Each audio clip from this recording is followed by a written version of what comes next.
kita mulai saja, jadi tidak ada acara pembukaan dan kita langsung fokus pada pembahasan atau menjadi tujuan kita sore hari ini. Tapi sebelum itu, izinkan saya, kenapa saya memilih tema kegiatan hari ini, sukses tes P3K peer-to-peer. Jadi kami tidak merasa lebih dari rekan-rekan sekalian. Kami adalah rekan sejawat yang mungkin pada suatu waktu kita akan bekerja sama dan sebagai rekan atau sebagai baik yang apa di BKD nanti atau mungkin di tempat lain. Jadi kehadiran kami di sini kami tidak bermaksud menggurui teman-teman, tetapi kami hanya ingin berbagi pengalaman, pengetahuan yang kalian miliki untuk rekan-rekan tenaga honorer yang akan mengikuti tes P3K dalam waktu yang dekat ini. Nah, kegiatan ini sebenarnya terinspirasi dari teman-teman saya di UPTD Pertanian, Dinas Pertanian dan Ketahanan Pangan Provinsi Nusa Tenggara Timur. Mereka yang pertama kali menginisiasi kegiatan ini dan meminta saya untuk memfasilitasi. Dan itu berlangsung pada hari Jumat tanggal 29 hari Jumat 29 November 2024. Dan kemudian saya berpikir bahwa kegiatan ini juga sangat membantu teman-teman lain, sehingga alangkah baiknya kita lakukan kegiatan ini lebih luas lagi, artinya bisa menjangkau teman-teman honorer yang lain. Karena itu, atas izin pimpinan kami, Bapak Kepala Badan Kepegawaian Daerah Provinsi Nusa Tenggara Timur, Bapak Yosef Rasi, kami diizinkan untuk berbagi pengalaman bagaimana mempresentasikan atau berbagi pengalaman terkait dengan kiat-kiat menghadapi TSP3K pada tahun anggaran 2024 ini. Kegiatan materi nanti ada dua bagian. Yang pertama nanti saya akan menyampaikan materi-materi pokok terkait dengan tes. Lalu yang kedua itu simulasi aplikasi CAT yang akan dibantu oleh Pak Hen Sabuna. Dan itu di sesi terakhir, lalu akan diakhiri dengan penutupan berupa kesimpulan atau mungkin kalau ada pertanyaan silakan disampaikan. Jadi di sini kami hadir sebagai rekan sejawat, bukan guru dan murid juga bukan, tapi sesama rekan seorganisasi sepenanggungan yang sama-sama untuk terus meningkatkan kemampuan kompetensi kita sebagai ASN. Oke, baik. Sebenarnya dalam terkait mekanisme pengangkatan tenaga honorer ini sudah diatur dalam keputusan Menpan. Di situ mengatur bagaimana tes-tes apa saja yang akan dilaksanakan. Nah, secara garis besar itu ada 4. Karena Bapak Ibu sekalian adalah pegawai yang sudah bekerja, sehingga tidak ada tes SKD, kompetensi dasar dan sebagainya. Tapi orang-orang yang sudah bekerja yang hanya mau diuji kemampuan kompetensinya, baik itu kompetensi teknis, kompetensi manajerial dan sosiokultural, kompetensi manajerial,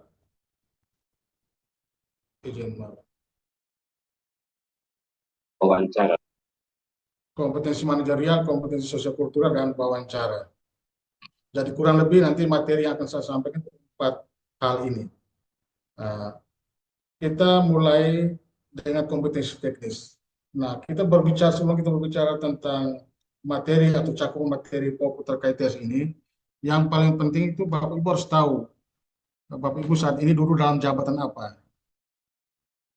Misalkan ada yang duduk dalam jabatan pengadministrasi perkantoran, atau mungkin peranata layanan operasional atau pengelola layanan operasional, ataukah operator layanan operasional.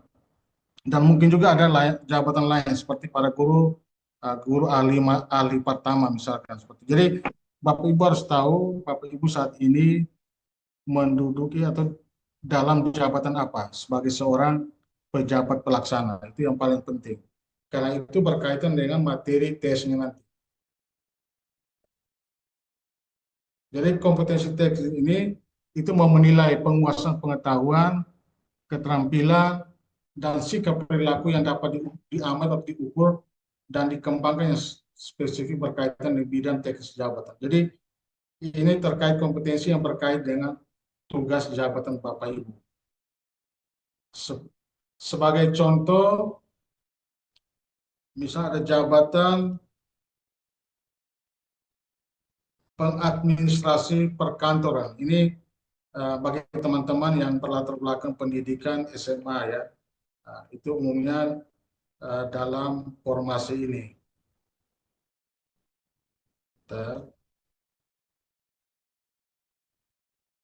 Nah, itu dalam tugas jabatan sebagai seorang pengadministrasi perkantoran cakup beberapa kegiatan penting.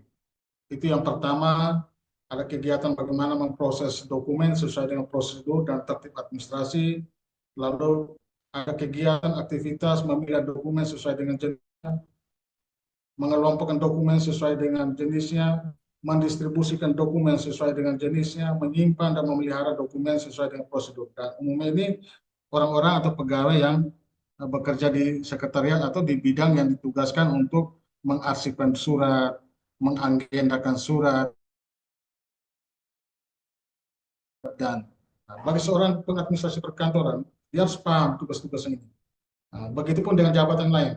Jadi itu teman-teman bisa baca di ada surat edaran terkait materi pokok, maaf, ada bentar ya, ada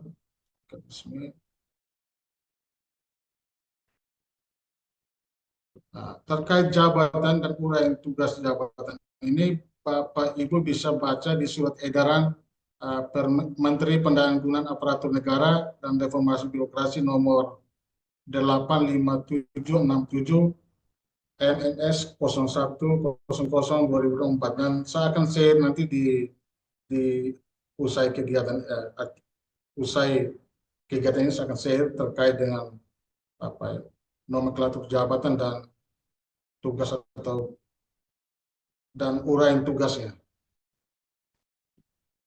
Lalu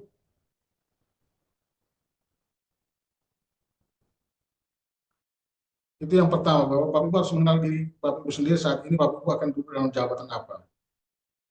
Sehingga harus tahu tugas-tugas sebagai pejabat administrasi, misalnya sebagai pengelola layanan operasional dan sebagainya. Nah, untuk tes kompetensi teks ini itu ada 9 sesuai dengan mekanisme yang dibuat Menpan RB, itu ada 90 soal. 45 hanya untuk pelaksana yang menduduki jabatan pengelola umum operasional, itu hanya 45 soal. Nah, ini pilihan berganda. Soal bobot soal itu kalau benar Bapak Ibu akan memperoleh nilai 5, kalau salah ya 0. Dan nilai tertinggi itu 450, sedangkan untuk jabatan pengelola umum operasional itu nilai tertinggi 225.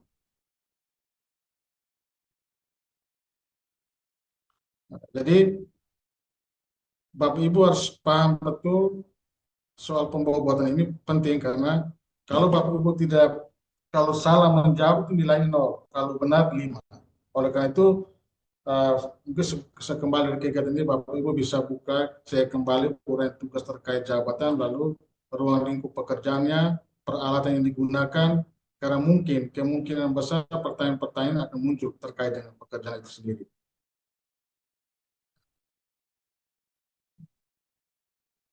Jadi Bapak, teman-teman sekalian wajib menjawab ini. Harus jangan biarkan jawaban itu tidak diklik. Jadi kalau memang sekalipun Bapak Ibu teman-teman merasa bingung, tidak tahu menjawab, silakan menebak saja. Atau kalaupun tebakan benar mungkin akan memperoleh nilai 5. Kalaupun salah ya 0. Daripada Bapak Ibu tidak memilih sama sekali. Lalu yang berikut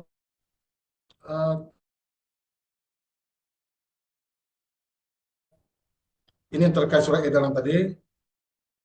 Jadi situ dalam surat edaran itu sudah ada materi pokok terkait untuk masing-masing jabatan. Jadi Bapak Ibu bisa download materi tersebut dan bisa baca-baca, lalu uh, bisa googling, mungkin ada contoh-contoh soal P3K yang lalu-lalu, atau mungkin ada yang prediksi yang Bapak Ibu bisa jadikan referensi untuk belajar. Nah, misalnya contoh ini penata layanan operasional itu melakukan kajian awal terhadap permasalahan layanan operasional. Nah, kalau penata itu umumnya pendidik sarjana itu penata layanan operasional. Jadi menyusun rencana layanan operasional, menyiapkan bahan dan peralatan layanan operasional, melaksanakan layanan operasional sesuai hasil kajian. Sedangkan pengelola layanan operasional itu kualifikasi pendidikan D3 ya. Kalau D3 dia masuk kelompok jabatan ini. Tugasnya tentu berbeda. Kalau yang tadi penata itu lebih kayak soal kajian, ke analisis, tapi kalau pengelola itu lebih kayak pelaksanaan tugas teks, bagaimana mengoperasikan peralatan, bagaimana memelihara dan merawat peralatan, menyusun, jadi tidak sampai kepada tahap kajian atau analisis. Nah, itu contoh, jadi ini Bapak Ibu bisa download, cari saja di internet dan bisa dapatkan surat edaran PAN-RB ini. Lalu ada tes kedua, itu tes kompetensi manajerial. Nah, kalau manajerial ini mau menilai komitmen, kemampuan dan perilaku individu dalam berorganisasi yang dapat diamati dan diukur. Nah, kalau teman-teman mungkin sudah baca Permenpan RB nomor 38 tahun 2017, tentu mungkin sudah sangat paham dengan 8 kompetensi manajerial dan sosiokultural. Nah, kalau belum, ini saya sampaikan di sini. Jadi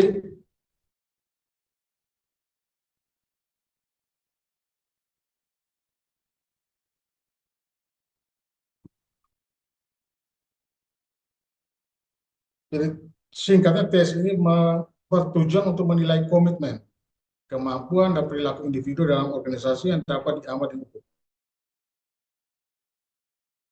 Dari tes itu ada 8 kompetensi. Yang pertama itu terkait integritas. Nah, integritas ini berkaitan dengan kemampuan untuk bertindak secara konsisten dengan nilai-nilai moral dan etika. Jadi menjaga kejujuran serta memegang teguh pada prinsip-prinsip berlaku. Jadi ketaatan kepatuhan kita terhadap berbagai aturan yang ada di tempat kerja kita atau di organisasi kita. Lalu ada kompetensi kerjasama, yaitu kesiapan dan kemampuan untuk bekerja sama dengan orang lain dalam mencapai tujuan bersama, termasuk membangun hubungan yang positif dalam tim. Lalu ada kompetensi komunikasi, itu kemampuan menyampaikan informasi efektif, baik secara lisan maupun tertulis, serta mendengarkan dan memahami kebutuhan pihak lain. Lalu ada kompetensi orientasi pada hasil. Nah, orientasi pada hasil ini fokus pada pencapaian target dan tujuan organisasi dengan upaya untuk meningkatkan kualitas dan efisiensi dalam pekerjaan. Nah, itu konsepnya. Lalu ada pelayanan publik, itu soal komitmen kita bagaimana memberikan pelayanan yang terbaik kepada masyarakat atau pihak-pihak lain yang berkepentingan dengan organisasi kita, misalnya, atau yang memerlukan pelayanan dari kita. Lalu ada kompetensi pengembangan diri orang lain. Nah, kalau kompetensi pengembangan diri orang lain itu terkait dengan kemampuan untuk belajar terus-menerus, meningkatkan keterampilan pribadi, dan membantu pengembangan kompetensi anggota lain. Jadi kita tidak hanya bicara untuk pengembangan diri kita, tetapi kita juga dituntut harus mampu untuk mengembangkan juga orang lain, kompetensi orang lain. Lalu ada kompetensi mengelola perubahan, kesiapan untuk menghadapi dan memimpin perubahan, serta menyusun strategi dengan dinamika lingkungan organisasi. Lalu yang terakhir, pengambilan keputusan. Nah, itu terkait tes kompetensi. Dia bentuk soal seperti apa nanti saya akan demonstrasi di bagian kedua. Tapi lebih kurang adalah bahwa Bapak Ibu harus tahu bahwa ketika Bapak Ibu menghadapi tes kompetensi manajerial ini, Bapak Ibu sedang diuji 8 kompetensi itu. Oke, lalu yang berikut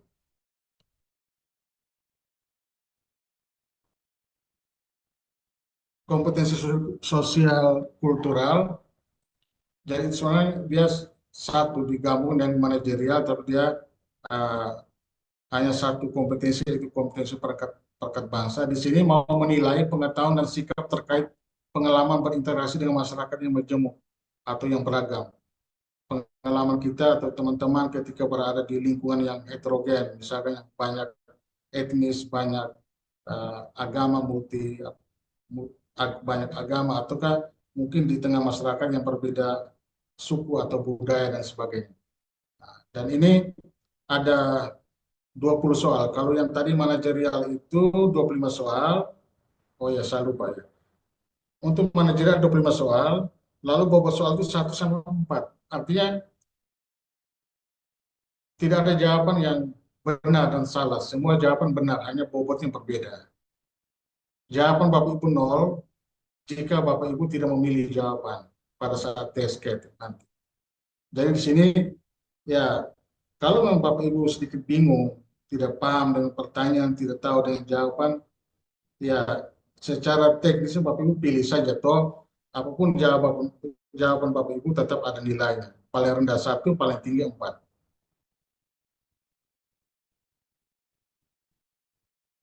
Jadi untuk tes manajerial nilai paling tinggi itu 100.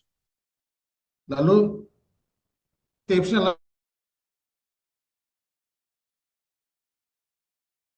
adalah pilih jawaban, baca baik-baik soalnya, paham soalnya, baru memilih jawaban. Dan untuk manajerial tentu berbeda dengan teknis tadi. Kalau teknis salah 0, benar 5. Kalau manajerial tidak ada salah dan benar. Semua jawaban Bapak Ibu benar, tetapi yang membedakan adalah bobot setiap jawaban Bapak Ibu. Jadi range-nya 1 sampai 4. Oleh karena itu, jangan pernah melewatkan uh, untuk mengisi jawaban pada terkait dengan penilaian kompetensi manajerial ini. Lalu kompetensi sosiokultural juga sama, itu 20 soal, sama bobot juga sama. Kalau Bapak Ibu bingung menjawab, ya tebak pun tetap Bapak Ibu memiliki nilai 1 paling rendah. Syukur-syukur kalau pilihan tebakan itu berada pada nilai 4 misalkan. Tetapi kalau Bapak Ibu tidak memilih jawaban, itu nilai 0. Karena itu hindari. Jangan sampai terjadi pada saat pengerjaan soal nanti Bapak Ibu lupa memilih jawaban terkait uh, tes kompetensi sosiokultural. Nilai tertinggi itu 80, jadi kalau 20 dan semua jawaban yang dipilih adalah bernilai 4, ya tentu 80 kali 20. 4 kali 20, maka nilai tertinggi 80. Dan nilai terendah adalah 20. Jadi kalau Bapak tebak saja minimal sudah dapat 20. Seperti itu. Lalu wawancara. Nah, kalau wawancara ini itu untuk menggali informasi non kognitif yang bertujuan untuk menilai integritas, moralitas yang meliputi beberapa aspek, yaitu soal kejujuran, soal komitmen kita, soal keadilan, soal etika, dan kepatuhan. Jadi clue-nya itu, jadi ketika Bapak Ibu berhadapan dengan soal tes wawancara, Bapak Ibu, teman-teman sekalian,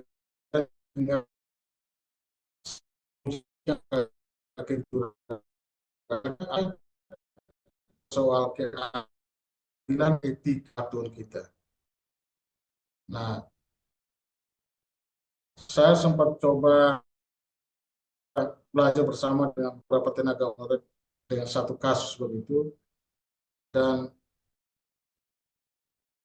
pegawai tersebut dia memaksa, jadi pilihan menurut dia yang paling benar itu sesuai dengan, bukan soal itu. Jadi kita lihat uh, konteksnya dulu.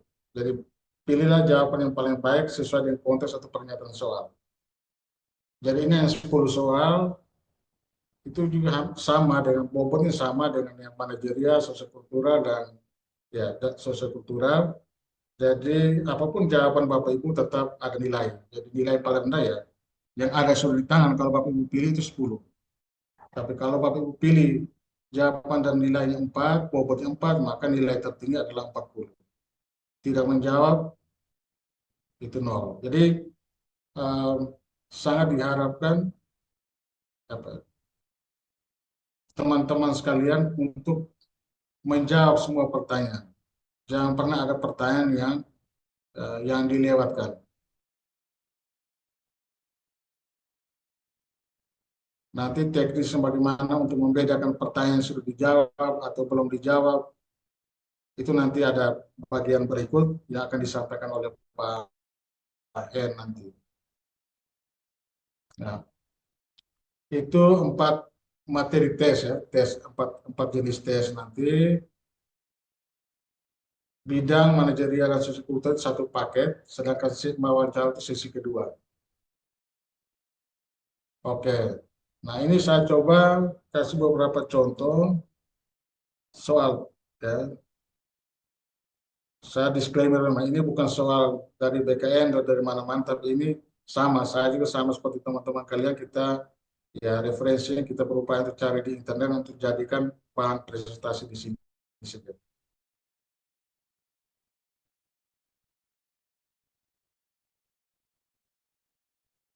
Nah, ini contoh pengadministrasi.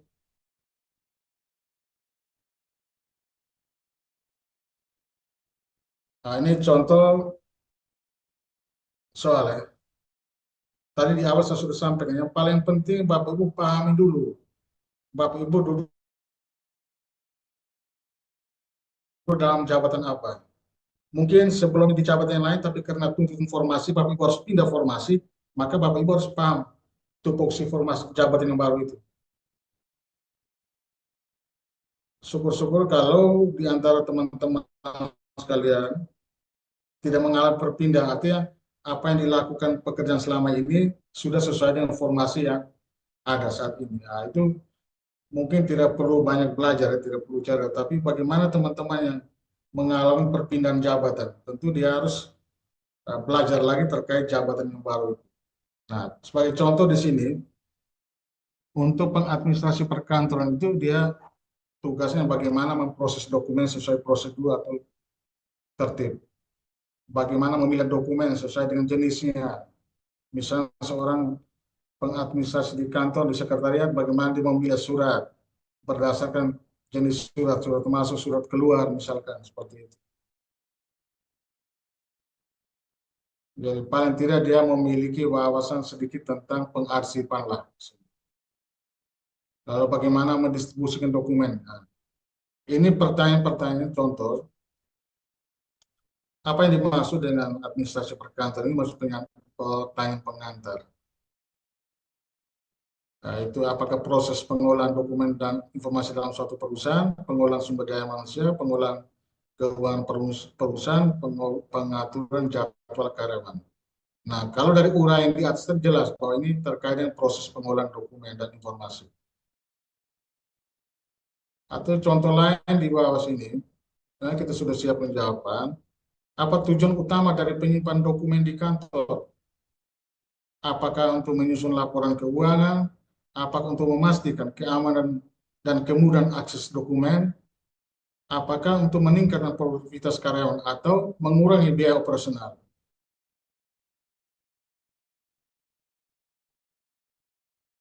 Dari pilihan ini jawaban yang tepat adalah memastikan keamanan dan kemudahan akses dokumen. Itu tugas orang pengadministrasi. Bagaimana dia meletakkan dokumen sehingga ketika dia mudah mengambil dokumen tersebut dan dengan mudah pula dia menyimpannya lagi. Nah, itu tugas-tugas seorang pengadministrasi. Lalu cari soal lain saja, ini lebih banyak definisi. Misalnya, apa langkah pertama dalam pengelolaan dokumen di kantor? A. Mengirimkan dokumen kepada pihak yang membutuhkan, menyimpan dokumen secara digital, memilah dokumen sesuai dengan jenisnya, membaca dokumen dengan teliti. Jadi kalau teman-teman yang selama ini bekerja sebagai pengadministrasi yang mungkin di sekretariat, mungkin sudah paham dengan pekerjaan ini. Tapi bagaimana dengan teman-teman? Contoh di Dinas Pertanian, beberapa teman kan mengalami perpindahan. Mereka dari tugasnya di kebun, lalu formasi, jadi harus pindah jabatan ke pengadministrasi. Tentu mereka harus belajar lagi terkait tugas yang baru ini atau jabatan yang baru ini.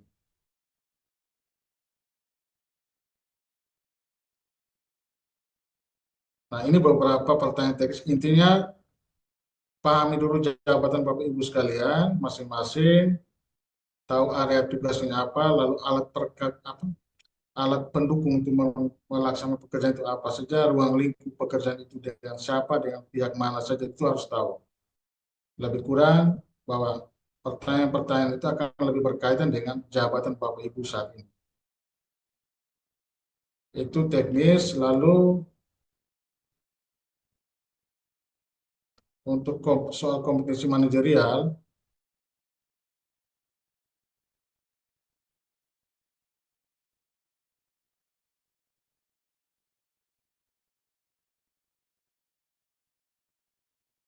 nah ini terkait tes kompetensi manajerial tadi saya sudah singgung, itu mau mengukur soal sikap perilaku kita terkait dengan kompetensi integritas, kerjasama, komunikasi, orientasi pada hasil, pelayanan publik, pengembangan diri orang lain, mengelola perumahan, dan pengambilan keputusan.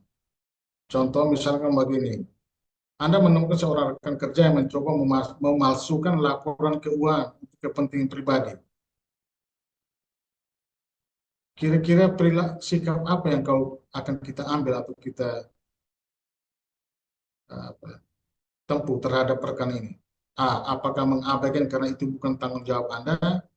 B. Melapor kepada atasan sesuai prosedur. C. Menegurnya secara langsung tanpa melibatkan pihak lain. D. Membantu memperbaiki laporan untuk menghindari masalah.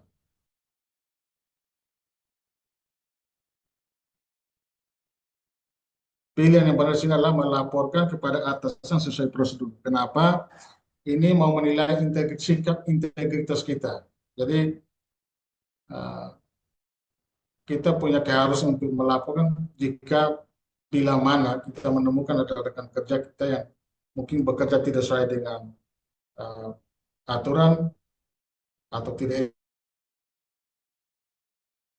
pihak kepada atasan selama sesuai dengan aturan yang ada di organisasi. Lalu contoh pertanyaan kedua misalkan, dalam sebuah proyek tim, seorang anggota tidak aktif dan sering terlambat menyelesaikan tugas. Nah, ketika Bapak Ibu berada dalam situasi seperti ini, kira-kira sikap apa yang Bapak Ibu lakukan? Apakah Bapak Ibu membiarkan tugas Anda sudah selesai, ataukah menegurnya di depan seluruh tim, ataukah membantu menyelesaikan tugas yang tanpa diskusi, atau mengajak diskusi secara pribadi untuk mencari solusi?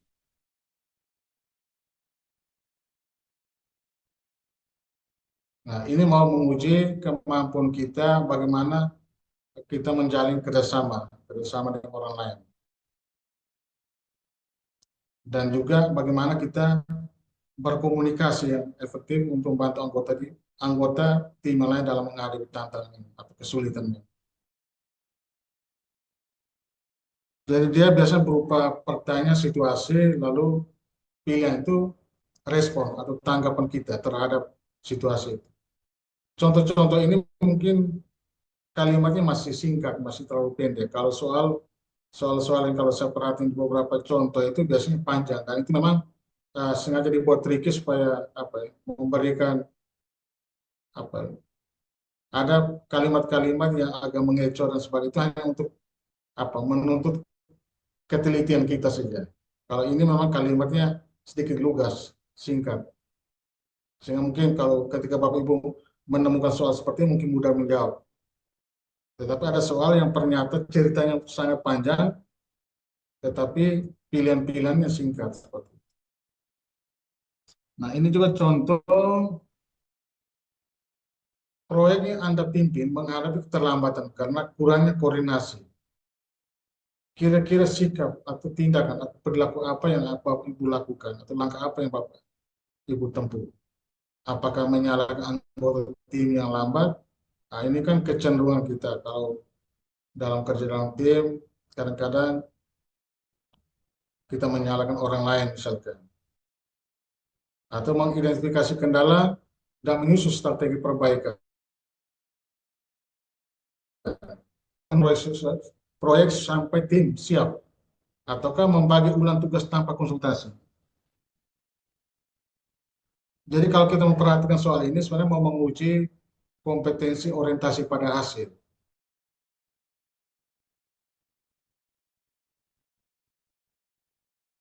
Karena ketika proyek itu terlambat dikerjakan, tentu tidak akan mencapai target. Jadi pilihan jawaban yang paling relevan, yang paling tepat adalah mengidentifikasikan kendala dan menyusun strategi perbaikan. Nah, itulah yang dituntut kita sebagai seorang ASN. Anda sedang melayani seorang warga yang mengeluhkan keterlambatan pelayanan. Warga tersebut marah dan mengeluarkan kata-kata kasar.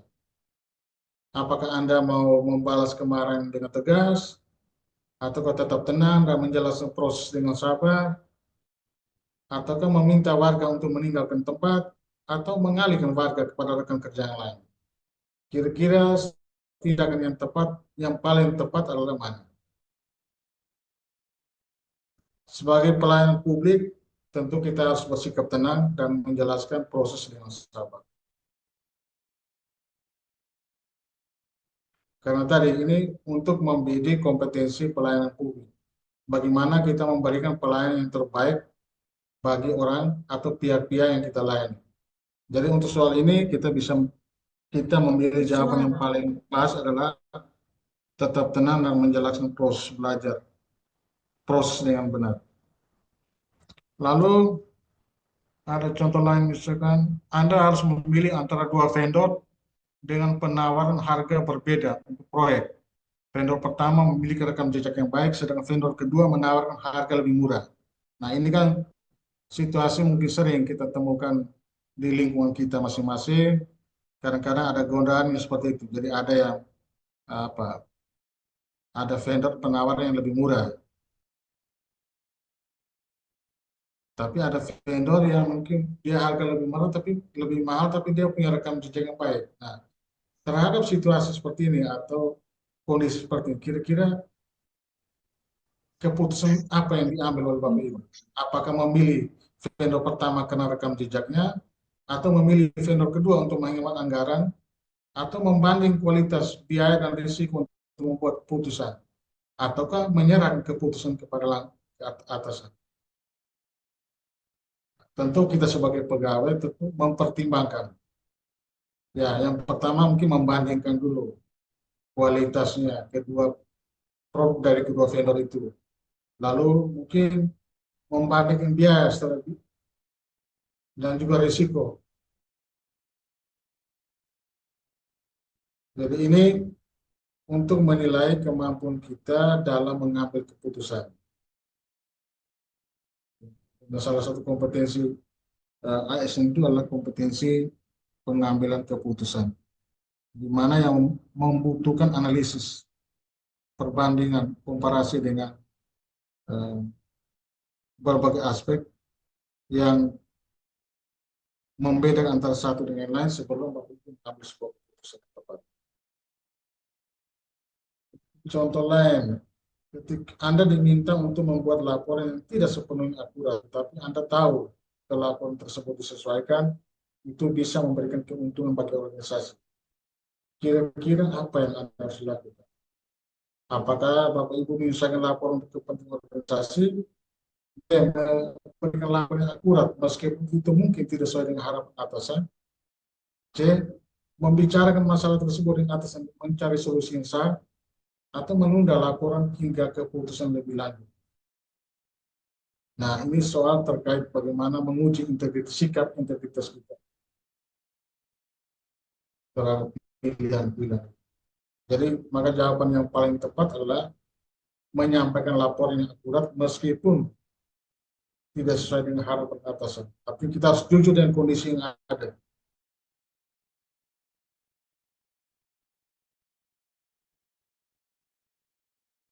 Lalu ada beberapa soalnya ada banyak, jadi ada nanti saya share di link kasih link. Nah itu contoh kompetensi manajerial. Jadi apapun pilihan Bapak Ibu, apapun pilihan Bapak Ibu benar. Hanya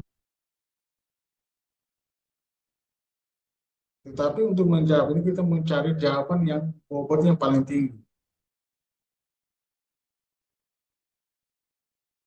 Jadi jawaban pertanyaan itu bukan sesuai dengan karakter pribadi kita, tapi lebih ke apa tuntutan kompetensi itu sendiri. Itu manajerial. Lalu kalau contoh kompetensi sosial kultural, saya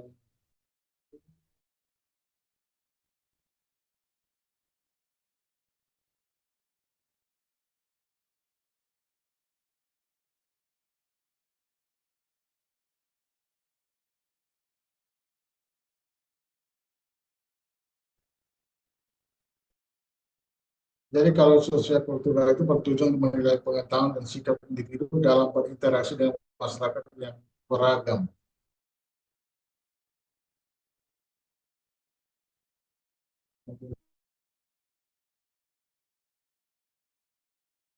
Eh, Pegawai dengan berbagai latar belakang, ada yang mungkin dari atau berbagai latar belakang, baik itu suku, agama, maupun latar belakang ekonomi dan sebagainya.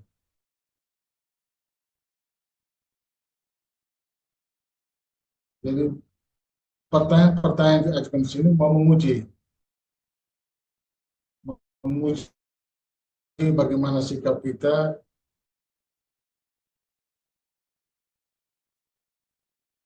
untuk menjaga persatuan, untuk menjaga meningkatkan rasa empati kita dengan sesama. Sebagai contoh di sini, seorang pegawai di tempat kerja Anda berasal dari latar belakang yang berbeda budaya dan agama dengan Anda. Kalau situasi sikap yang harus Bapak lakukan di lingkungan kerja Bapak itu apa? Apakah menghindari interaksi dengan pegawai tersebut? Apakah menunjukkan sikap saling menghormati dan terbuka untuk berdialog? Ataukah menganggap pegawai tersebut tidak akan bisa bersama dengan baik? Atau menyalahkan pegawai tersebut jika terjadi kesalahpahaman? Tentu untuk potensi perkat bangsa, kita dituntut untuk saling menghormati atau terbuka dengan orang lain. Berarti kita harus mampu berdialog sekalipun itu dengan orang yang berbeda latar belakang.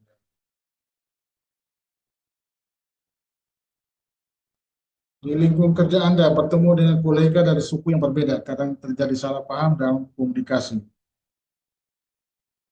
Ini kan sering terjadi, mungkin di lingkungan kerja Bapak Ibu sekalian, ada rekan kerja yang mungkin dari suku lain, kadang-kadang terjadi salah paham dalam komunikasi, mungkin hanya karena kata yang mungkin di suku A itu kata yang baik, positif, mungkin di suku B itu kata misalkan, lalu timbul konflik. Sikap apa yang Bapak Ibu lakukan dalam ketika menghadapi situasi seperti itu? Apakah membiar saja karena itu bukan masalah besar, menegur kolega tersebut di depan orang banyak, atau berbicara langsung dengan kolega secara pribadi untuk menjelaskan perbedaan yang ada, atau mengabaikan masalah tersebut dan tidak berkomunikasi? Tentu sebagai seorang ASN yang baik, yang baik tentu kita untuk menjaga situasi kondusif, untuk mengatasi perbedaan komunikasi yang juga terbuka, harus menyelesaikan masalah tanpa merasa pilihan yang pas adalah kecil. Jadi kalau lihat dari konteks ini, pertanyaan soalnya, lalu carilah jawaban mengarah pada konteks pertanyaan di atas. Atau contoh lain,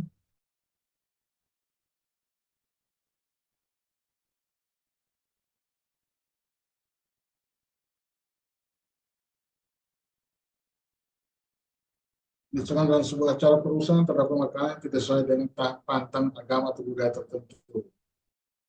Kalau situasi seperti ini, apa yang Bapak lakukan?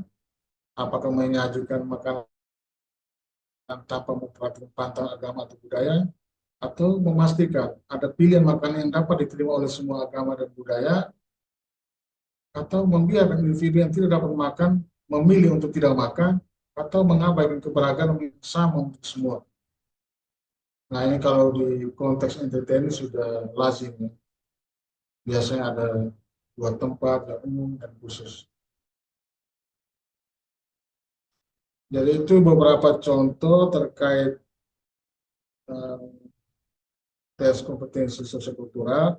Intinya bagaimana menilai pengetahuan dan sikap kita dalam berinteraksi dengan masyarakat yang heterogen, baik dari aspek agama, budaya, maupun status sosial. Lalu yang terakhir, wawancara.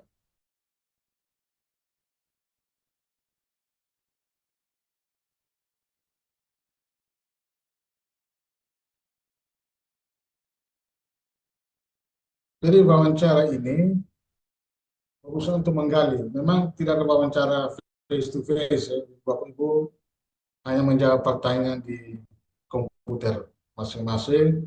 Itu pun pilihan berganda nanti.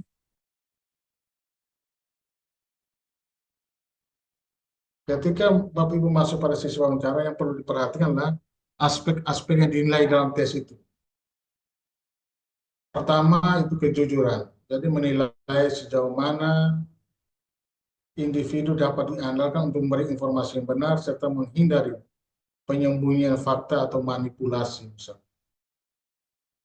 Komitmen, mengukur seberapa besar keseriusan individu dalam menjalankan tugas atau tanggung jawab. Keadilan, melihat sikap individu terhadap perlakuan yang adil terhadap orang lain.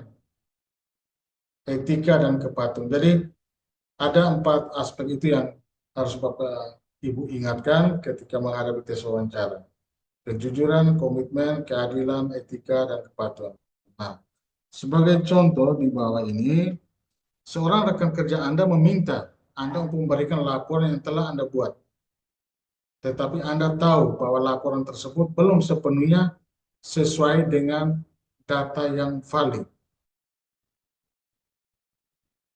Kalau situasi seperti ini, kira-kira tindakan apa yang Bapak Ibu ambil atau Bapak Ibu lakukan? Sesuai dengan konteks pertanyaan di atas, pernyataan di atas. Apakah Bapak Ibu memberikan laporan apa adanya meskipun belum lengkap? Atau menyembunyikan fakta bahwa laporan tersebut belum lengkap?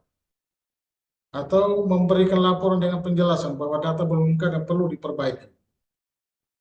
Atau memberikan laporan tersebut dan mengakui sebagai laporan yang sudah final?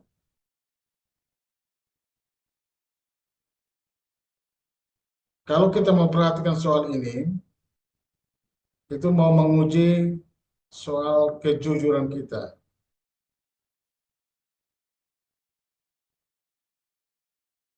Semua jawaban benar, tapi mungkin pembobotnya yang berbeda. Ada yang jawaban yang bobotnya lebih.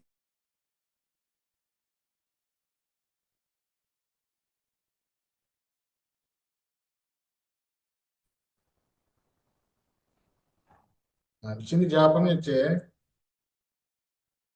yaitu memperbaiki laporan dengan penjelasan bahwa data belum lengkap dan diperbaiki. Jadi kita dituntut dalam situasi seperti itu, kita harus sampaikan. Tidak bisa kalau laporan belum lengkap, tapi kita sudah final, atau kita mengada-ada data dan sebagainya. Itu memang tidak dipenuhi. Tapi kita harus menyampaikan secara jujur.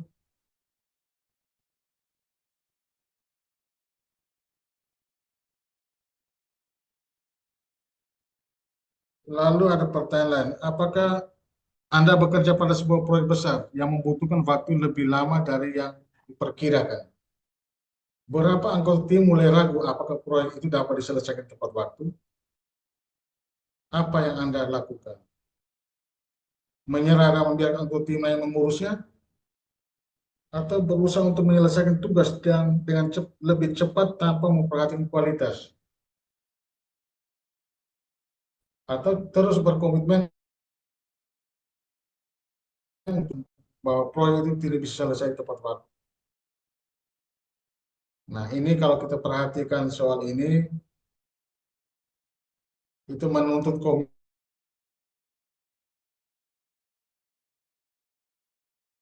gimana untuk menyelesaikan proyek tersebut dengan baik, meskipun menghadapi tantangan di lapangan, misalkan. Jadi, itu kurang lebih soal, nanti saya share saja, ada beberapa soal sebagai bahan yang mungkin untuk Bapak Ibu untuk mendalami lebih jauh tentang uh, tes wawancara kompetensi ini. Oke, itu sementara dulu. Saya alihkan dulu ke Pak Hen untuk demonstrasi. Setelah demonstrasi mungkin kita buka sesi tanya jawab. Ada hal yang mau ditanya, silakan. Tapi sebelum itu kita dengar dulu atau memperhatikan simulasi CAT yang akan dibawa oleh Pak Hen. Pak Hen, silakan Pak.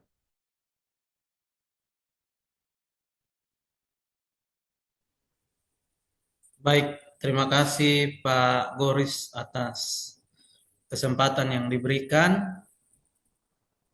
Bapak Ibu sekalian yang saya hormati, selamat siang, salam sejahtera untuk kita semua. Pada kesempatan ini saya akan berbagi sedikit tentang simulasi cara penggunaan aplikasi CAT yang nanti Bapak Ibu calon P3K akan mengikuti tesnya pada beberapa hari ke depan.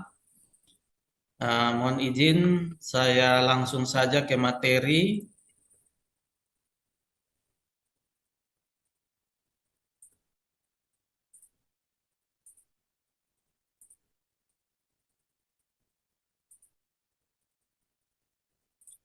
Baik, jadi seperti yang tadi Bapak Ibu sudah mendengarkan materi yang disampaikan oleh Pak Goris bahwa nanti Bapak Ibu akan berhadapan dengan sebuah aplikasi CAT atau kepanjangannya Computer Assisted Test. Nah, aplikasi ini Bapak Ibu akan masuk ke dalam aplikasi ini dengan data-data yang Bapak Ibu akan dapatkan. Di antaranya ada NIK. Jadi untuk masuk ke dalam aplikasi CAT itu nanti Bapak Ibu harus masukkan data-data ini. Yang pertama adalah NIK. NIK masing-masing Bapak Ibu, lalu nomor peserta. NIK dan nomor peserta ini sudah tercantum di dalam kartu ujian. Kartu ujian yang seharusnya sudah Bapak Ibu cetak. Di situ ada informasi NIK dan nomor peserta. Sedangkan PIN peserta dan PIN sesi itu akan didapatkan nanti di tempat tes. Nanti akan diberikan oleh panitia. Nah, pada kesempatan ini saya akan menjelaskan atau memberikan gambaran dan memberikan simulasi tentang aplikasi CAT yang disediakan oleh kantor regional BKN Denpasar. Aplikasi ini tidak 100% sama, tetapi paling tidak bisa menggambarkan menu-menu atau gambaran aplikasi, fungsi-fungsi dalam aplikasi yang nanti akan Bapak Ibu gunakan. Alamatnya Bapak Ibu bisa akses di alamat denpasar.bkn.go.id/simulasi atau Di sini saya contohkan, Bapak Ibu bisa cari di Google. Di Google itu Bapak Ibu bisa ketikkan simulasi PPPK, BKN, dan pasar. Ketika Bapak Ibu cari di Google, maka akan langsung muncul di bagian pertama itu CBTX simulasi PPPK. Nah, Bapak Ibu bisa langsung pilih di situ. Nanti akan muncul tampilan seperti ini.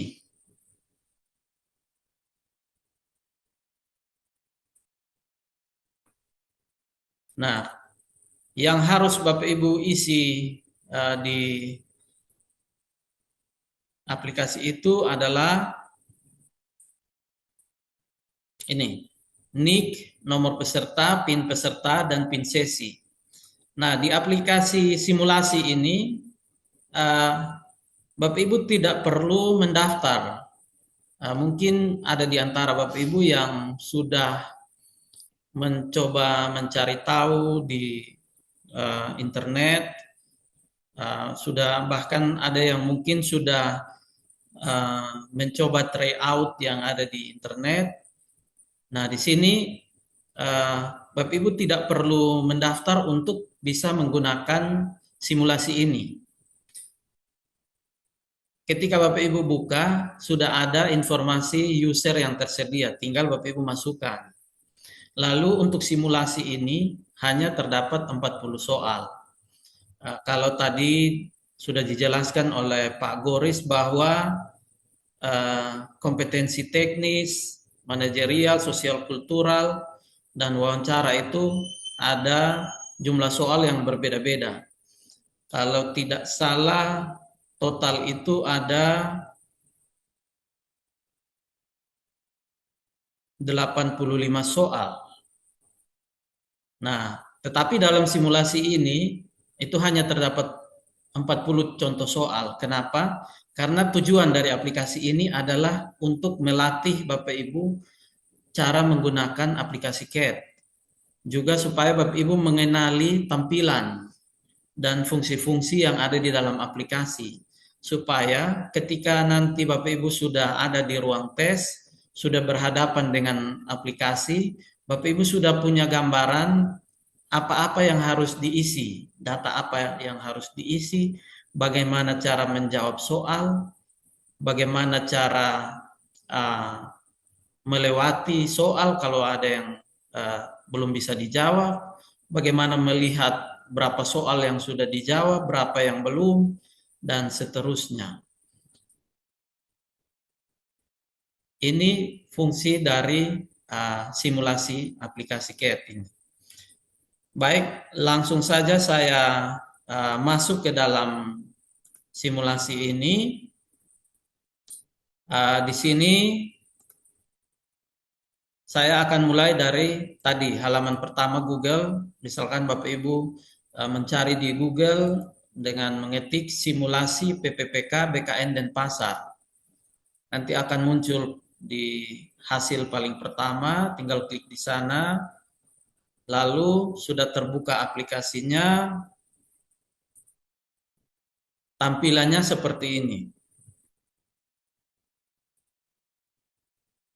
Jadi ketika Bapak Ibu membuka aplikasi ini akan langsung muncul informasi seperti ini, aplikasi CBTX simulasi untuk membantu calon peserta P3K dan seterusnya. Lalu di sini juga bahkan ditampilkan bagaimana menggunakan mouse yang benar, khususnya untuk Bapak Ibu yang tidak terbiasa menggunakan komputer. Jadi mungkin Bapak Ibu yang selama ini lebih banyak tugas di lapangan, jarang menggunakan komputer, nah Bapak Ibu bisa melihat materi ini yang ada tersedia di sini. Juga bahkan di sini ada pilihan untuk latihan menggunakan mouse. Nah, jadi Bapak Ibu bisa pilih, bisa klik di sini latihan menggunakan mouse.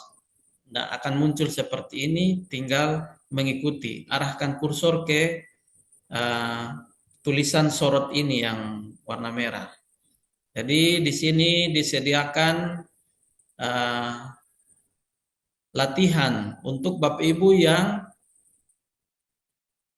jarang menggunakan komputer atau bahkan mungkin sama sekali belum pernah menggunakan komputer. Ini dia mengajarkan untuk latihan.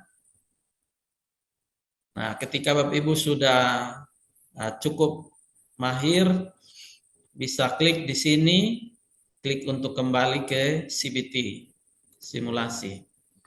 Nah, kita sudah kembali ke bagian ini. Nah, di sini ketika kita scroll ke bawah juga ada petunjuk pengoperasian keyboard. Nah, jadi Bapak Ibu bisa melatih, bisa lakukan latihan di sini. Dan yang paling penting untuk kita bisa mulai menggunakan aplikasi adalah di sini. Nah, di sini kita harus baca baik-baik petunjuk yang ada di sini. Seperti yang tadi saya jelaskan bahwa di aplikasi ini kita tidak perlu mendaftar. Ini datanya sudah disediakan, tinggal kita gunakan. Jadi kalau di aplikasi lain itu mungkin Bapak Ibu harus mendaftar. Tetapi di aplikasi simulasi yang disediakan oleh Kanrek, BKN dan Pasar ini, Bapak Ibu tinggal masukkan data yang sudah ada. Jadi ketika Bapak Ibu buka aplikasi ini, datanya sudah ada. Dan datanya pasti berbeda. Yang saya buka di sini misalnya nicknya 63613395 sekian-sekian. Kalau Bapak Ibu buka di laptop Bapak Ibu atau di komputer lain, nick ini akan berbeda. Jadi Bapak Ibu jangan ikut patokan ini karena data ini akan berbeda. Tinggal Bapak Ibu sesuaikan. Jadi sebelum memulai simulasi, Bapak Ibu harus mencatat ini. Ini contoh saya catat. Nah, setelah Bapak Ibu mencatat nick, nomor peserta, pin sesi, pin peserta dan pin sesi, silahkan lanjut klik saya siap ikut simulasi. Klik di sini, nah akan muncul form seperti ini.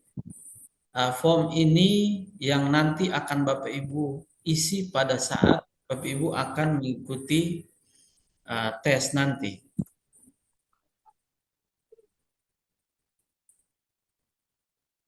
Yang pertama, Bapak Ibu harus mengisi nick. Ini kita isi nick, lalu kita mengisi nomor peserta. Lalu kita mengisi pin peserta dan pin sesi.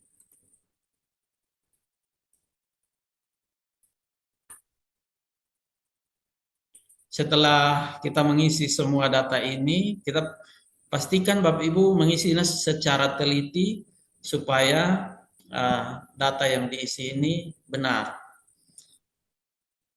Nah, kalau tadi dijelaskan bahwa waktu tes itu sekitar 120 menit. Nah, nanti ketika Bapak Ibu mengisi data ini itu waktu belum dimulai. Jadi Bapak Ibu tidak usah khawatir kalau perlu waktu yang lama untuk mengisi data ini karena waktu akan mulai dihitung ketika Bapak Ibu sudah mulai menjawab soal. Saat Bapak Ibu mengisi data ini itu waktu belum dimulai. Nah, pastikan Bapak Ibu mengisi data dengan benar. Lalu kita klik masuk. Nah, di sini akan ada konfirmasi. Nanti ketika Bapak Ibu sudah berhadapan dengan CAT yang sebenarnya nanti pada saat ujian, ketika ada data yang tidak sesuai itu akan muncul pesan kesalahan. Misalnya nick tidak sesuai atau nomor peserta tidak sesuai dan seterusnya. Jadi data yang Bapak Ibu isi harus teliti dan benar. Lalu kita lanjutkan, kita klik ya. Nah, nanti akan muncul halaman seperti ini. Di sini kita lihat kembali data yang kita masukkan tadi, lalu kita pilih mulai ujian. Nah, ketika kita memulai ujian, ini waktunya akan mulai berjalan. Jadi nanti kira-kira tampilan dari aplikasi CAT itu akan seperti ini. Bagian-bagian utama dalam aplikasi CAT itu adalah yang pertama indeks nomor soal. Kalau nanti Bapak Ibu sudah melakukan tes yang sebenarnya itu ada kalau tidak salah 85 soal atau 90 soal. Itu akan muncul di sini. Lalu bagian pertama adalah bagian indeks soal, bagian kedua adalah soal, ada nomor soal dan soalnya, lalu ada pilihan jawaban. Semua jawaban itu dalam pilihan ganda. Jadi Bapak Ibu hanya cukup memilih jawaban. Lalu ada pilihan untuk, misalnya Bapak Ibu sudah pilih jawaban, ada pilihan untuk simpan dan lanjutkan, lalu ada juga pilihan untuk lewatkan. Misalnya kita pilih simpan dan lanjutkan. Nah, ketika kita baca soal lalu kita masih ragu-ragu atau kita belum tahu jawabannya, kita bisa melewati sehingga kita tidak buang-buang waktu di salah satu soal yang mungkin sulit atau tidak tahu jawabannya, masih butuh waktu berpikir yang lama, kita bisa melewatkan. Nah, kalau kita melewatkan nomor yang tadi akan tetap ditandai dengan warna merah. Kalau kita sudah menjawab akan ditandai dengan warna hijau. Sekali lagi, ini hanya simulasi ujian. Jadi contoh soal yang ada di simulasi ini bukan soal sebenarnya. Lalu waktunya pun demikian. Waktu yang sebenarnya itu 120 menit. Kalau di sini simulasi ini hanya 10 menit. Nah, di indeks soal ini Bapak Ibu juga bisa klik di sini. Jadi kita bisa klik, misalnya kita bisa langsung klik di nomor 30 misalnya. Lalu kita mulai menjawab dari nomor 30. Lalu kita jawab, lalu pilih simpan dan lanjutkan. Ini hanya sebagai contoh untuk memberikan gambaran kepada Bapak Ibu bagaimana menjawab soal. Jadi ini saya hanya asal menjawab saja. Di sini saya tidak menjelaskan bagaimana menjawab soal dengan benar, tetapi saya hanya menggambarkan bagaimana memilih jawaban dan melanjutkan ke nomor berikut. Jadi ini saya hanya asal pilih saja untuk kita simulasi saja. Lalu, nah misalnya seperti ini, kita sudah sampai nomor 39, tapi ketika kita melihat masih banyak nomor yang merah. Nah itu kita bisa pilih di indeks soal ini. Misalnya kita pilih nomor 2 untuk kita mulai mengerjakan.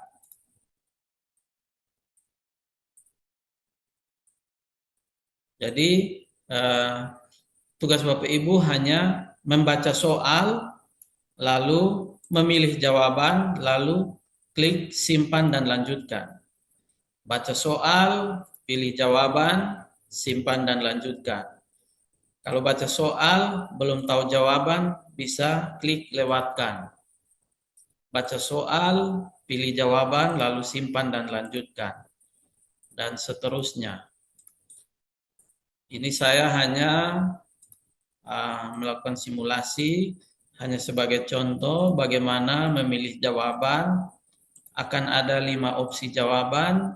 Bapak Ibu bisa pilih jawaban mana saja yang menurut Bapak Ibu paling sesuai. Seperti yang tadi dijelaskan oleh Pak Goris bahwa untuk kompetensi teknis itu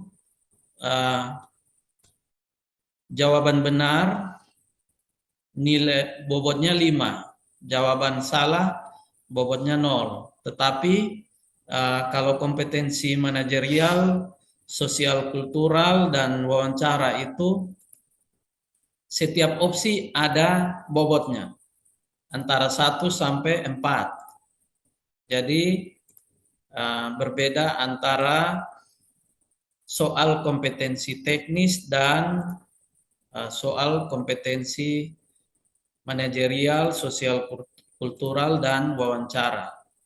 Kalau kompetensi teknis harus pilih yang benar, yang paling tepat. Tetapi kalau kompetensi yang lain itu setiap jawaban ada bobotnya. Jadi Bapak Ibu tetap memilih jawaban yang paling benar, tetapi Bapak Ibu tidak usah khawatir karena setiap jawaban itu ada bobotnya. Nah, misalnya kita sudah sampai nomor 39, lalu kita harus melihat kembali. Kalau waktu masih cukup, kita melihat kembali bagian indeks nomor soal yang masih warna merah. Warna merah artinya belum dijawab. Nah, contoh di sini nomor 7 masih warna merah, artinya nomor 7 itu tadi kita belum jawab. Kita pilih jawaban, lalu simpan dan lanjutkan. Nah, ketika semua soal sudah terjawab dan semua indeks soal itu sudah berwarna hijau, maka nanti sudah akan muncul pilihan untuk selesai ujian.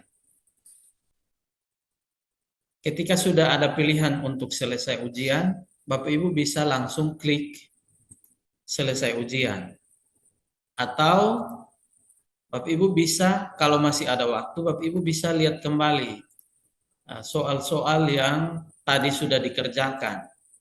Misalnya tadi Bapak Ibu mengerjakan nomor 20 itu karena soalnya panjang, pilihan opsi jawabannya juga panjang, jadi Bapak Ibu hanya langsung pilih, tidak sempat membaca. Nah, Bapak Ibu bisa lihat ulang untuk baca lagi kalau masih ada waktu. Nah, kalau sudah tidak waktu tinggal sedikit, Bapak Ibu langsung klik selesai ujian. Atau ketika Bapak Ibu sementara mengerjakan soal tetapi tiba-tiba waktu habis. Ketika waktu habis, nanti aplikasi akan langsung tertutup secara otomatis. Jadi Bapak Ibu langsung ke bagian akhir dari hasil ujian. Tidak lagi bisa mengerjakan kalau waktunya sudah habis. Jadi Bapak Ibu harus menggunakan strategi dalam menjawab soal. Kalau pengalaman pribadi saya, waktu ikut tes itu, saya mengerjakan soal yang mudah terlebih dahulu. Jadi ketika saya buka soal, saya baca sekilas. Kalau saya merasa bahwa soal ini bisa saya jawab dengan benar, maka saya akan menjawab. Tetapi kalau saya masih ragu-ragu atau merasa bahwa soal ini sulit, itu saya akan lewati. Nah, ketika kita lewati, akan ditandai bahwa warna merah bahwa nomor ini belum kita kerjakan. Nanti setelah selesai, masih ada waktu, kita bisa lihat kembali untuk menjawab soal. Tetapi strategi ini kembali lagi ke masing-masing kita. Ada orang yang memilih untuk menjawab soal yang lebih sulit terlebih dahulu. Nah, boleh juga seperti itu. Jadi eh, prinsipnya bahwa ketika baru mulai mengerjakan soal, ini otak masih segar, otak masih belum pusing dengan membaca soal. Jadi ketika menemui soal yang sulit, kita masih punya energi pikiran yang fokus untuk menyelesaikan soal. Kalau sudah soal yang sulit kita sisakan di terakhir, itu pasti kita akan lebih sulit, akan lebih kesulitan untuk mengerjakan. Nah, strategi ini kembali lagi ke kita masing-masing. Nah, ini contoh tadi saya biarkan saja waktu selesai, maka soal aplikasi akan tertutup secara otomatis dan setelah selesai itu nilai Bapak Ibu sudah akan langsung muncul. Jadi Bapak Ibu setelah selesai tes itu nilai akan langsung muncul, Bapak Ibu bisa langsung lihat. Nah, ketika Bapak Ibu lihat ini, Bapak Ibu bisa mencatat di uh, kertas uh, untuk kertas coretan yang nanti akan dibagikan oleh panitia. Atau kalau Bapak Ibu bisa ingat nilai saya seperti ini, manajerial berapa, sosial kultural berapa, teknis berapa, wawancara berapa. Nah, Bapak Ibu bisa mengingat atau Bapak Ibu boleh mencatat. Mungkin demikian yang bisa saya sampaikan terkait dengan simulasi dari bagaimana Bapak Ibu nanti akan mengerjakan soal ketika Bapak Ibu sudah di tempat tes nanti. Jadi pada intinya adalah bahwa uh, Bapak Ibu harus memperhatikan data-data awal yang akan dimasukkan. Jadi Bapak Ibu data-data seperti NIK, nomor peserta, PIN peserta, dan PIN sesi ini harus Bapak Ibu masukkan dengan teliti supaya Bapak Ibu tidak ada kendala pada saat mau memulai tes. Lalu yang berikut Bapak Ibu memperhatikan waktu yang berjalan ketika Bapak Ibu sudah mulai mengerjakan. Bapak Ibu perhatikan waktu, lalu kalau strategi yang tadi saya sampaikan, kalau menurut saya Bapak Ibu mengerjakan soal yang mudah terlebih dahulu. Jadi baca sekilas, kalau merasa itu mudah, langsung dijawab, lanjut ke soal berikut. Kalau soal yang panjang dan butuh waktu untuk membaca, pilihan jawaban yang panjang, butuh waktu, Bapak Ibu bisa lewati. Nanti tinggal Bapak Ibu lihat di indeks soal, yang warna hijau itu sudah terjawab, yang warna merah belum terjawab. Itu beberapa hal yang Bapak Ibu harus perhatikan ketika nanti mengikuti tes KET beberapa hari ke depan. Sampai di sini waktu saya kembalikan ke Pak Goris. Mungkin ada pertanyaan Baik, dari Bapak Ibu, kita bisa diskusi. Terima kasih. baik Pak Hen, terima kasih untuk penjelasan yang sangat bagus. Baik, ini ada di kolom chat ada beberapa pertanyaan. Yang pertama terkait presensi. Jadi tidak ada presensi, ini kegiatan memang ya, kami inisiatif saja sebagai volunteer untuk membantu teman-teman sekalian. Jadi uh, tidak perlu pakai presensi lah. Lalu ada pertanyaan untuk standar nilainya berapa per bagian. Nah, memang itu keistimewaan UTS P3K kali ini. Itu kan tidak ada passing grade. Jadi uh, kami tidak mau bicara soal berapa nilai minimum. Tapi yang kami harapkan adalah teman-teman yang terbaik. Kalau bisa nilainya 100%, kenapa tidak gitu. Jadi perjuangan secara maksimal supaya bisa mencapai hasil yang lebih tinggi gitu. Jadi contoh, misalkan tadi kan di awal presentasi saya itu kan saya sudah paparkan setiap tes kompetensi tes itu kan ada contoh kompetensi manajerial itu ada 90 soal. Kalau benar 5 maka nilai yang paling nilai tertinggi adalah 490. Jadi kalau misalnya teman-teman bisa jawab benar semua ya nilai 490. Jadi tidak ada standar minimum. Tetapi maka kami di awal kami tidak sampaikan itu karena yang kami harapkan teman-teman memberikan yang terbaik, itu bukan menyesuaikan dengan standar gitu. Lalu ada pertanyaan standar nilai berapa per bagian. Nah, tadi kalau saya tidak tahu kalau lihat aplikasi simulasi tadi yang diperagakan Pak Hen itu memang scoring akhir ya. Tapi kan bisa hitung sudah. Tadi contoh kalau kompetensi bidang 450, sementara bapaknya teman-teman yang dapat 500 100 misalkan sudah 450 kurang 100 berarti ya sekian ratus salah atau tidak benar gitu. Jadi nanti di file presentasi itu Bapak Ibu bisa buat rekapan jumlah soal setiap setiap jenis tes dengan bobotnya itu bisa perhatikan ada file presentasi yang saya bagikan. Lalu tadi supaya saat kita simulasi kita bisa tahu berapa nomor yang benar, berapa yang salah. Memang kalau di aplikasi yang ini kan dia tidak membagi perbagian ya. Kayaknya dia soal itu gabung saja ya Pak ya. Maksudnya antara bidang manajerial.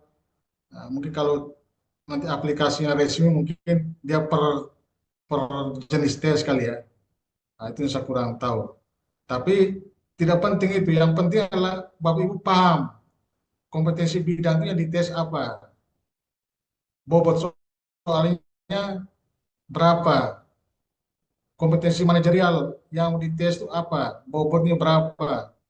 Itu yang lebih penting. Tidak usah cari tahu berapa. Kalau Bapak Ibu jawab semua benar, berarti ya. Berarti benar.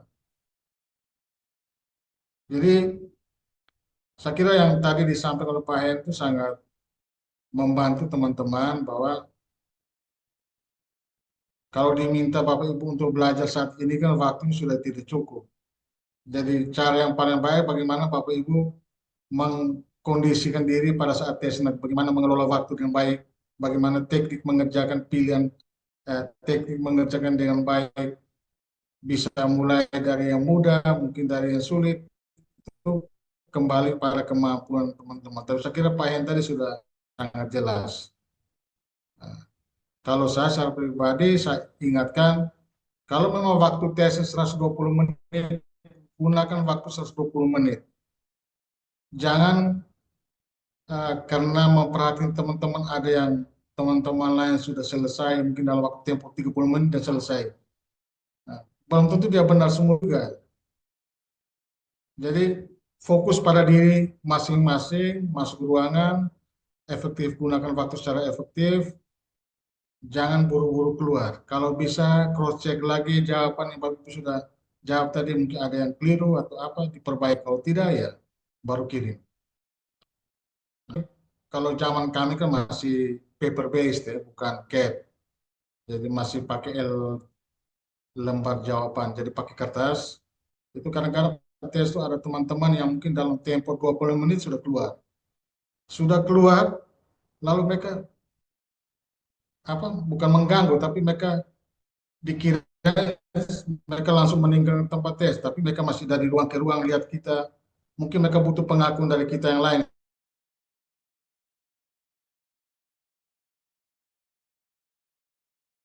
Karena kita mungkin gunakan waktu secara baik, fokus pada pekerjaan layar Anda, tidak bisa perhatiin orang kiri, fokus pada layar kerja Anda sendiri. Oke, ini ada pertanyaan lagi. Ini ada angkat tangan, Ibu Leni. Baik, Ibu Leni ada raise hand. Baik, Pak. Silakan Ibu Selamat Leni. sore. Halo, Ya, selamat sore. ya, Selamat sore Ibu Leni. sore Bu Terima Leni. Ya, kasih, terima kasih. Saya mau mengajukan pertanyaan kepada Pak Hen Sabuna.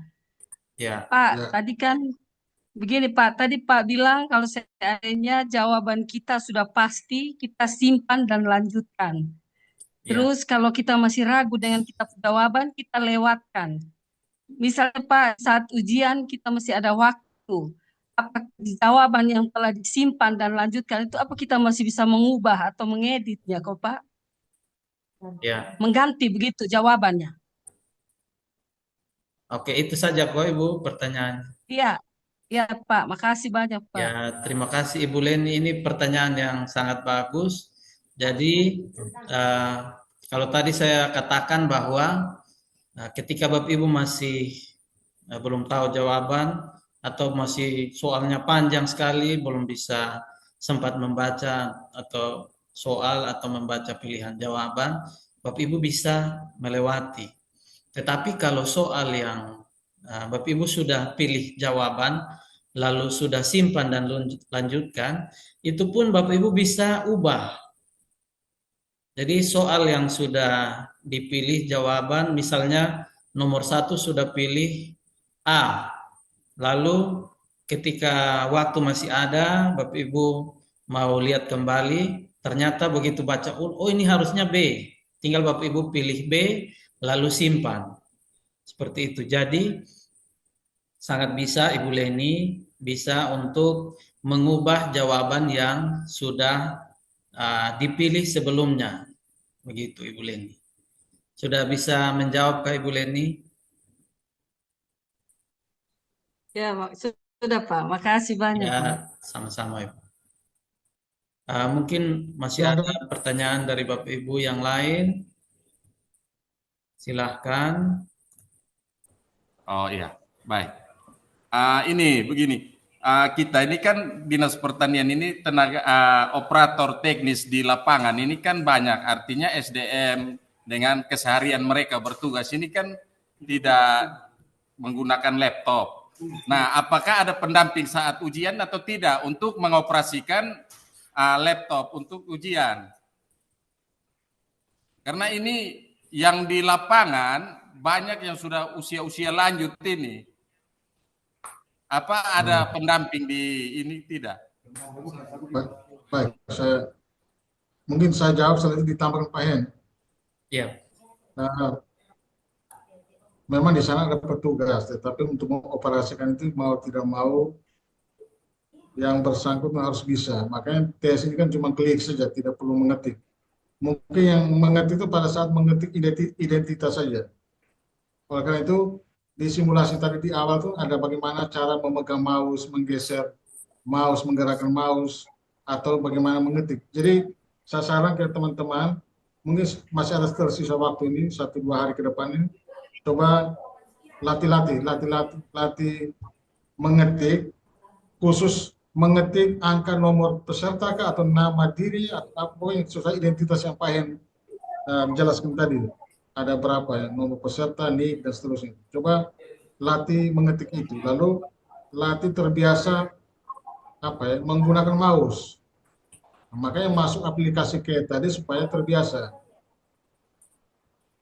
Begitu Pak. Mungkin Pak Hen ada pengalaman ada baik. bisa Terima tambah. kasih Pak. Saya izin menambahkan sedikit bahwa benar. Jadi Iya, iya. tidak bisa ada pendamping yang bisa ikut masuk dan mendampingi, membantu untuk klik sana dan sini. Tidak ada. Jadi kembali lagi ke peserta masing-masing harus latihan. Jadi mungkin Bapak Ibu yang teman-teman di pengelola kepegawaian atau teman-teman yang masih muda-muda, masih ini yang sudah mahir menggunakan komputer, bisa membantu Bapak Ibu yang mungkin tidak terbiasa menggunakan komputer supaya latihan bagaimana menggerakkan mouse atau paling tidak mengklik klik klik kiri atau klik kanan atau mengetik dengan keyboard dan sebenarnya pada saat awal mengisi data itu yang diisi hanya NIK, lalu nomor peserta. Dua data ini sudah ada di kartu peserta ujian yang nanti akan Bapak Ibu bawa ke dalam juga. Jadi NIK dan nomor peserta tinggal lihat di situ, dan PIN itu yang nanti akan diisi oleh panitia. Jadi hanya itu saja yang perlu tidak mengisi nama, tempat tanggal lahir, dan status dan jenis kelamin dan seterusnya. Jadi tidak akan kesulitan. Jadi Bapak Ibu hanya mengisi beberapa data itu yang perlu menggunakan keyboard, lalu seterusnya sudah mulai mengerjakan itu full hanya menggunakan mouse. Jadi latihan mouse, gerakan mouse, kiri kanan, atas bawah, putar-putar, mengarahkan ke pilihan jawaban, lalu ketika mau sudah diarahkan ke pilihan jawaban, tinggal klik di sana. Hanya cukup latihan itu saja. Itu saya yakin pasti bisa. Karena dulu saya punya orang tua, itu guru, tahun berapa itu mau sertifikasi, mereka dipaksa untuk uji kompetensi. Uji kompetensi itu menggunakan CAT. Dan orang tua saya itu sudah tua-tua, tidak pernah menggunakan komputer, tapi mereka bisa. Karena mereka punya semangat untuk bisa menggunakan komputer. Apalagi Bapak Ibu sekarang sudah diberikan peluang untuk beralih status dari tenaga honorer, tenaga kontrak menjadi ASN. Bapak Ibu harus punya semangat yang tinggi untuk mau belajar. Karena ASN sekarang itu akan sangat akrab, akan sangat banyak menggunakan teknologi. Kita sekarang sudah jarang menggunakan yang manual-manual. Kita tidak isi form manual lagi, semua isi di komputer. Jadi Bapak Ibu mau tidak mau harus belajar menggunakan komputer, belajar dengan teknologi. Kalau Bapak Ibu bisa menggunakan WhatsApp, bisa lihat status orang, bisa update foto di Facebook, pasti bisa menggunakan komputer. Begitu jawaban dari saya. Terima kasih. Jelas siapa jawaban? Sepakat latihan. Baik Bapak, Masih ada? bisa ya. mohon waktu sebentar lagi dari Bapak Litbangda. Terkait dengan persiapan dari kami peserta secara teknis maupun material, tentunya kami akan melengkapi itu semua. Namun kami mau berharap untuk alat pendukung berupa komputer atau laptop yang akan kami gunakan nanti di TKP. Kami berharap agar lancar, karena pengalaman CPNS itu ada yang mengeluh sehingga waktu itu tidak cukup karena ada gangguan.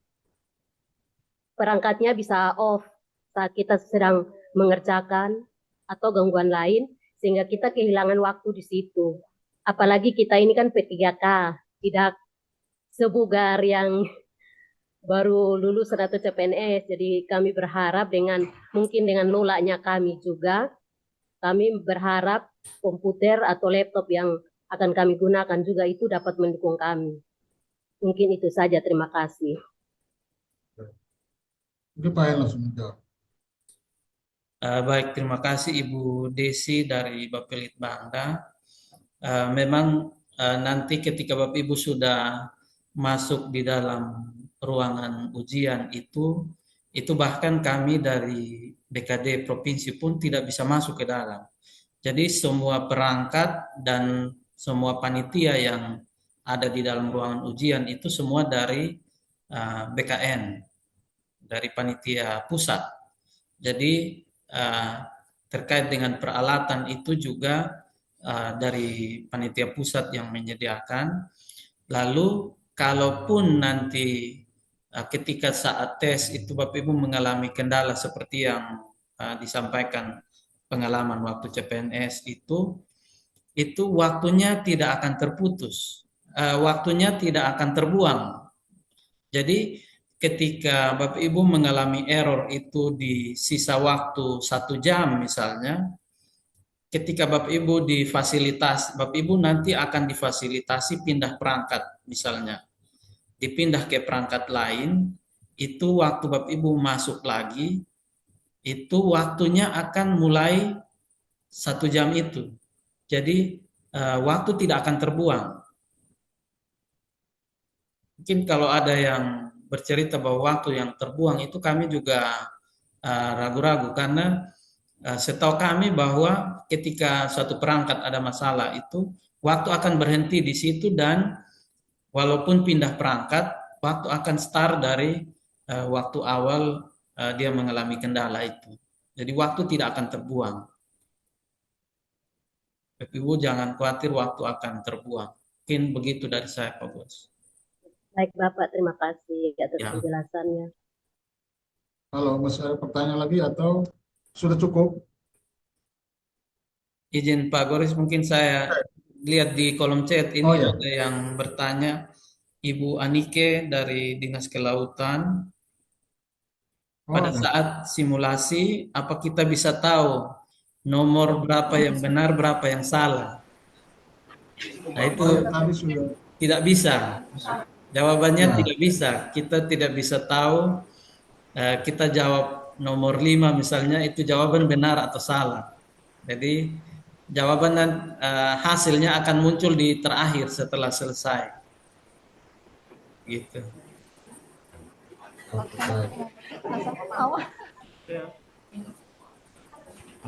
Oke. Masih ada? Tidak ada lagi? Setelah saya akhiri.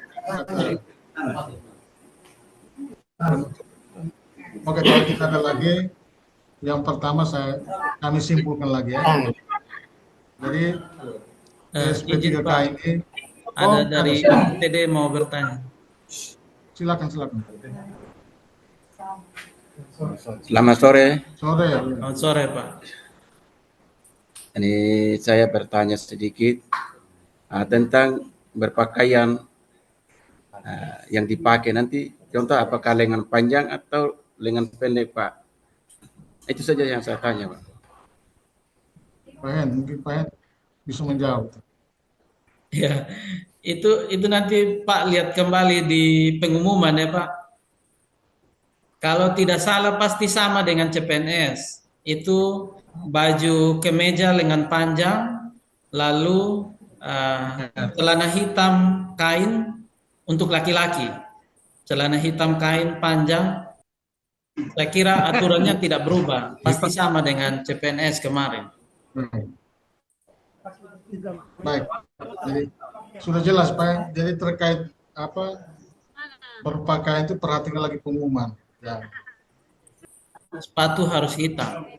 Kalau sepatu warna putih atau warna biru, nanti disuruh pulang ganti. Jadi Bapak Ibu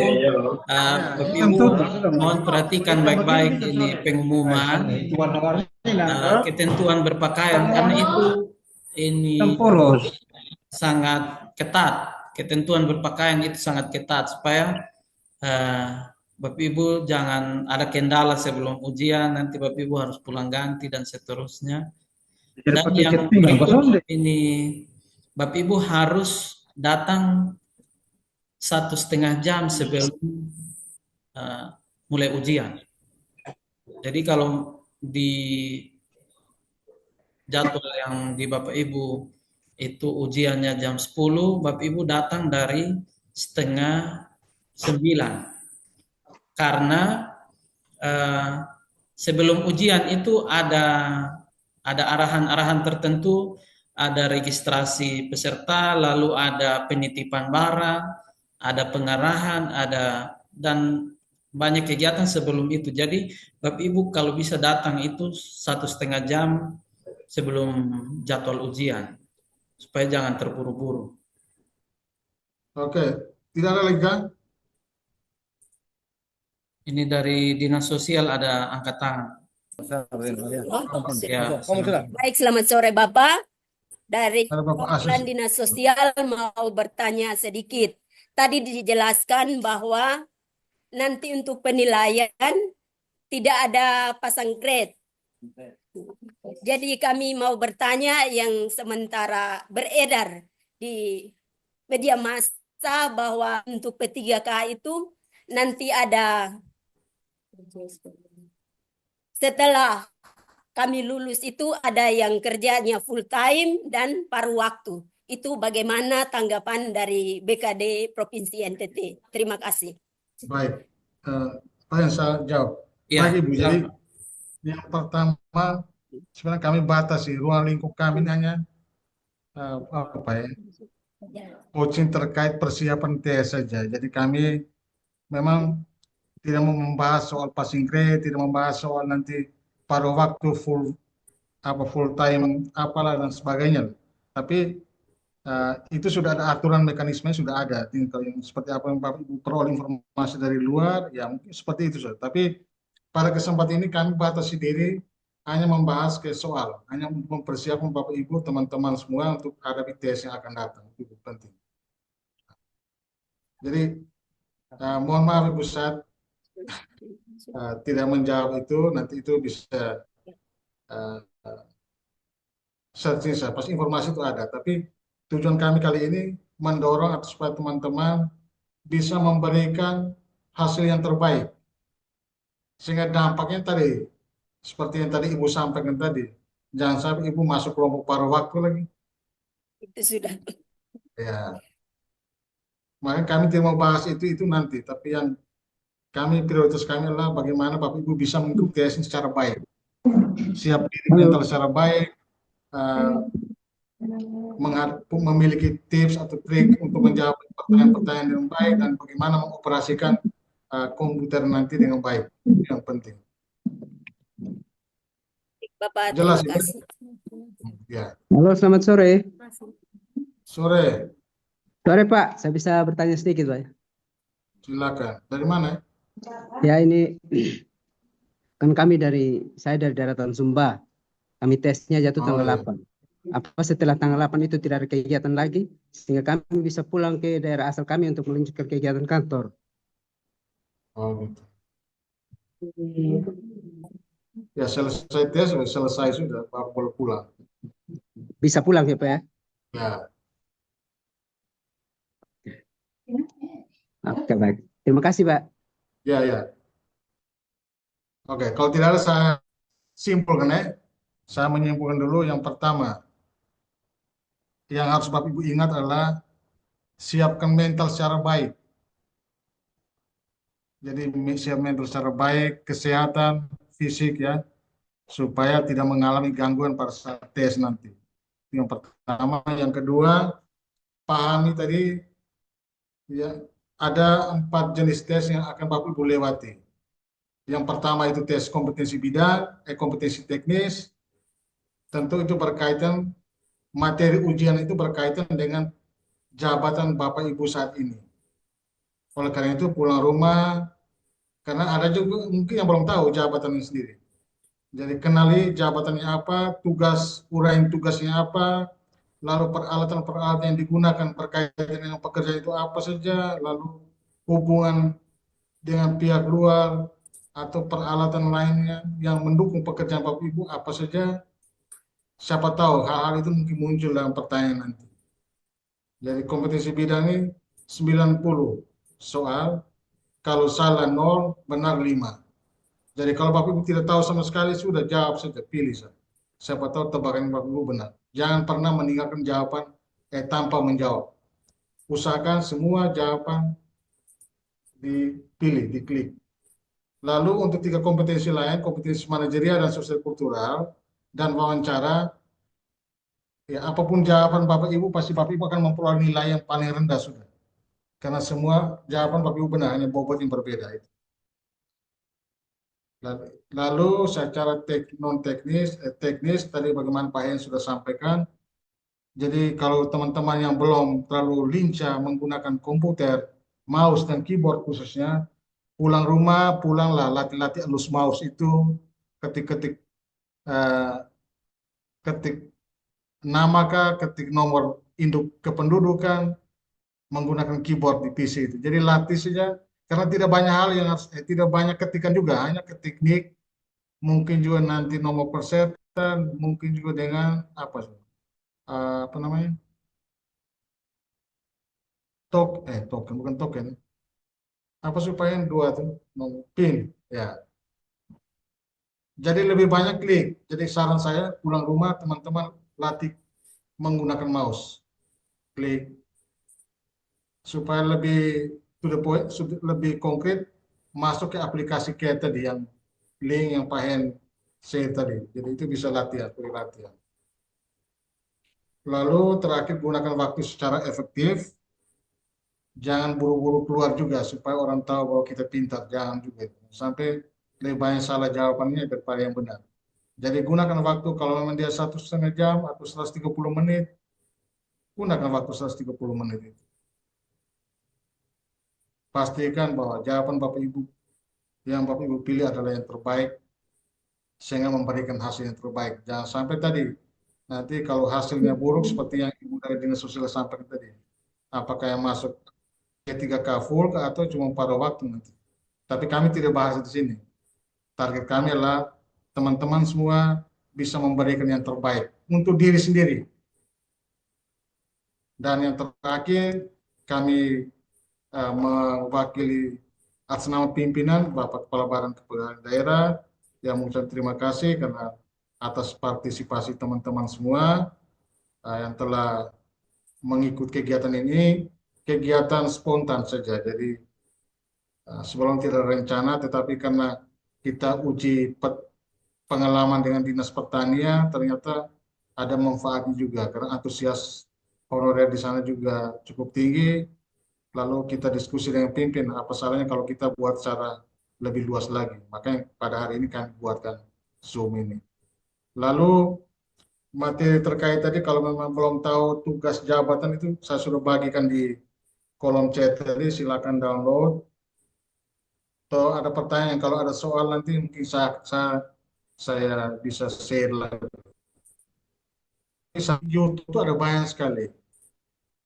Contoh soal pembahasan tentang kompetensi teknis, pembahasan kompetensi manajerial, sosial kultural. Kalau Bapak Ibu malas untuk membaca, cukup dengar, saya putar di YouTube, dengar. Jadi itu sangat banyak selama kalau kita mau menggunakan internet. Tapi kalau kita diam-diam saja ya sudah, kita akan banyak dapat informasi yang dapat membantu teman-teman sendiri. Nah, kami pun